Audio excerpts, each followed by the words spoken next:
सबको जय मसीह की। आज का वचन है याकूब और यूहन्ना की विनती। तब जब्दी के पुत्र याकूब और यूहन्ना ने उसके पास आकर कहा, हे गुरु, हम चाहते हैं कि जो कुछ हम तुझसे मांगे वह तू हमारे लिए करे। उसने उनसे कहा, तुम क्या चाहते हो कि मैं तुम्हारे लिए करूं?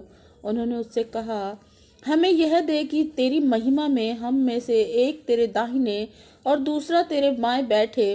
यीशु ने उनसे कहा, तुम नहीं जानते कि क्या मांगते हो। जो कटोरा मैं पीने पर हूँ, क्या तुम पी सकते हो? और जो बपतिस्मा मैं लेने पर हूँ, क्या तुम ले सकते हो? उन्होंने उससे कहा, हमसे हो सकता है। यीशु ने उनसे कहा, जो कटोरा मैं पीने पर हूँ तुम पियोगे, और जो बपतिस्मा मैं लेने पर हूँ उसे लोगे। पर जिनके लिए तैयार किया गया है उन्हें छोड़ और किसी को अपने दाहिने और अपने बाएं बिठाना मेरा काम नहीं। यह सुनकर दसों याकूब और यूहन्ना पर रिसियाने लगे। तो यीशु ने उनको पास बुलाकर उनसे कहा, तुम जानते हो कि जो अन्य जातियों के हाकिम समझे जाते हैं वे उन पर प्रभुता करते हैं और उनमें जो बड़े हैं उन पर अधिकार जताते हैं।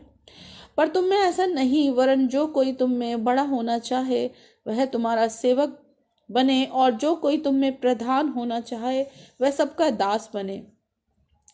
क्योंकि मनुष्य का पुत्र इसलिए नहीं आया कि उसकी सेवा टहल की जाए, पर इसलिए आया कि आप सेवा टहल करे और बहुतों की छुड़ौती के लिए अपना प्राण दे। मैं परमेश्वर का धन्यवाद करती हूँ। आज के वचन में परमेश्वर ने हमें साफ बताया है कि यदि हम चाहते हैं कि हम भी परमेश्वर के तुल्य हो जाए तो ऐसा हो नहीं सकता। खुदा ने पहले वचन में अपने में यही कहा कि यदि तुम में से कोई प्रधान होना चाहे वह सबका दास बने, क्योंकि मनुष्य का पुत्र इसलिए नहीं आया कि उसकी सेवा टहल की जाए।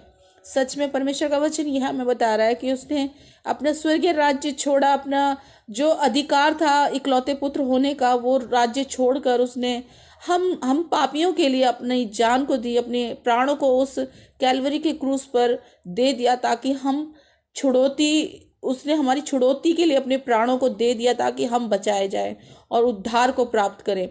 तो परमेश्वर अपने वचन के अनुसार हमें यही समझाने की कोशिश कर रहा है कि हमें परमेश्वर के तुल्य नहीं, परमेश्वर के जैसा बनना है। जैसे हमें उसने अपने इकलौते पुत्र को भेजकर इस पृथ्वी पर सिखाया कि हमें किस तरीके से जीवन को जीना चाहिए। हमेशा परमेश्वर का वचन हमें यही सिखाता है कि यदि कोई बड़ा बनना चाहता है तो पहले छोटा बने। मैं विश्वास करती हूँ आज के वचन के द्वारा आपने परमेश्वर के वचन से कुछ सीखा होगा। सबको जय मसीह की।